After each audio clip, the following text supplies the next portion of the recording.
Bom dia, amigos. Nas edições anteriores, comentamos sobre os 3 primeiros mandamentos da administração moderna e da sua ideologia, o marketing, claro, segundo o nosso adorado mestre e mentor Peter Drucker. E hoje vamos nos concentrar no 4º mandamento. O 4º mandamento diz o seguinte: aquilo que a empresa imagina ser o aspecto mais importante de um produto, geralmente não tem a menor importância para o cliente. Parcela expressiva das empresas acredita que quanto mais penduricalhos colocar nos seus produtos, melhor. Não necessariamente. O que fizeram na eletrônica, na então chamada informática no passado, é inacreditável. Engordaram todos os produtos com infinitos serviços, sem levar em consideração, sem levar em conta se o consumidor estava interessado, se esses serviços tinham importância para ele. E depois, numa grande marcha ré, correram para aliviar esses produtos de tanta carga inútil, tornando-os, em todos os sentidos, mais acessíveis. O mundo em que vivemos está repleto de exemplos e lições. Uma das mais notáveis fala de um homem que, tendo fracassado aos 30 anos de idade, como medíocre fabricante de panelas de cozinhar arroz, resolveu viajar para refrescar a cabeça. Voltou humilhado para casa ao descobrir que os produtos fabricados no seu país eram conhecidos mundialmente pela péssima qualidade. Eram conhecidos como tranqueiras.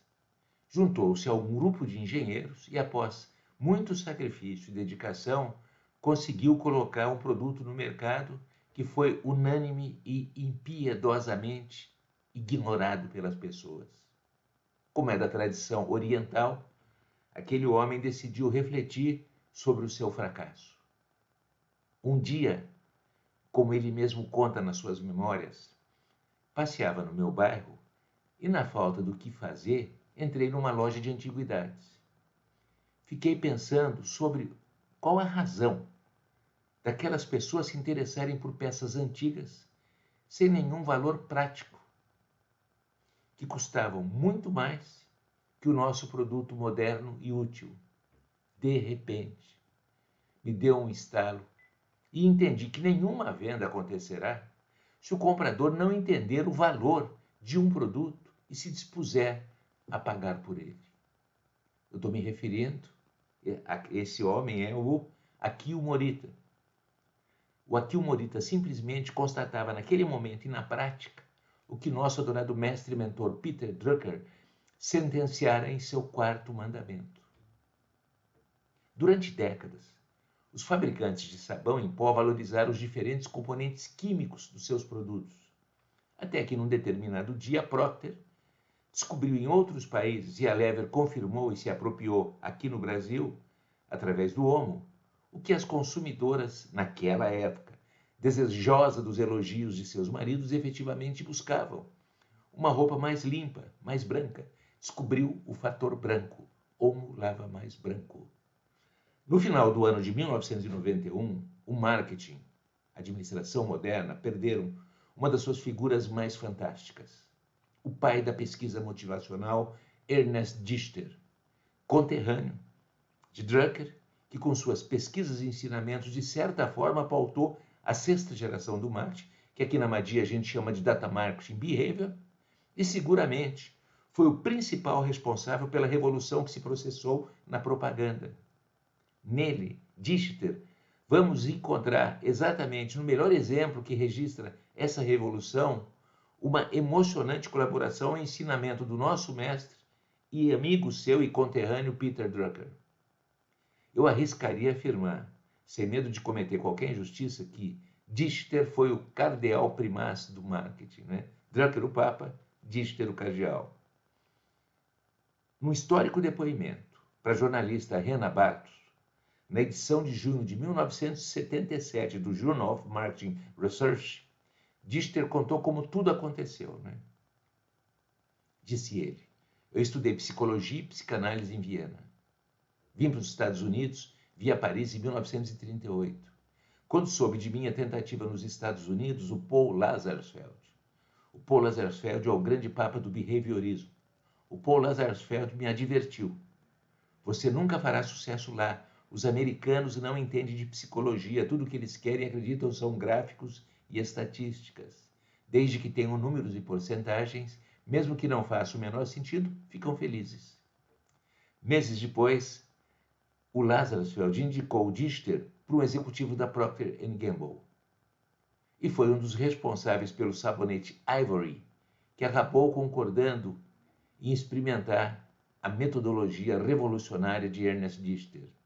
E aí o Dichter conta: minha ideia básica, em vez de perguntar diretamente às pessoas por que usavam determinada marca de sabonete, ou sabonete em geral, como se costumava fazer até então, era conversar exaustivamente em profundidade com elas sobre os seus hábitos. E assim procedi. Entrevistei 100 pessoas que me relataram seus hábitos de banho. Descobri, dentre outras coisas, que os jovens caprichavam nos banhos de sábado, antes de ir se encontrar com seus namorados. Estabeleci rapidamente uma relação com o antigo ritualístico e antropológico significado de banhar-se, e que era o de purificar-se, despojar-se de todos os maus sentimentos, dos seus pecados, aliás, muito relacionado com a cerimônia do batismo. Então, retornei ao executivo da Procter, já sugerindo um novo slogan para Ivory: Be smart, get a fresh start with Ivory Soap. A partir dessa primeira pesquisa motivacional, a comunicação mudou seu direcionamento. Dichter, na prática, com alguns anos de antecedência, comprovava o que Drucker sentenciaria depois, ao enfatizar daí para frente o que o consumidor valoriza e não o que a empresa julga importante. Ao fazer isso, a Procter deu um grande salto em relação aos seus concorrentes e garantiu muitos anos a mais de liderança para o seu sabonete Ivory. Dichter simplesmente mudou a história da publicidade. É isso, amigos. A criação da pesquisa motivacional por Ernest Dichter, austríaco como Drucker, foi uma das principais razões e motivos que levou nosso adorado mestre a formular seu quarto mandamento, o quarto mandamento da administração moderna e da sua ideologia, o marketing, e que é: aquilo que a empresa imagina ser o aspecto mais importante de um produto, geralmente não tem a menor importância para o cliente. Não tem que imaginar, tem que perguntar, descobrir, comprovar e respeitar o que o cliente quer.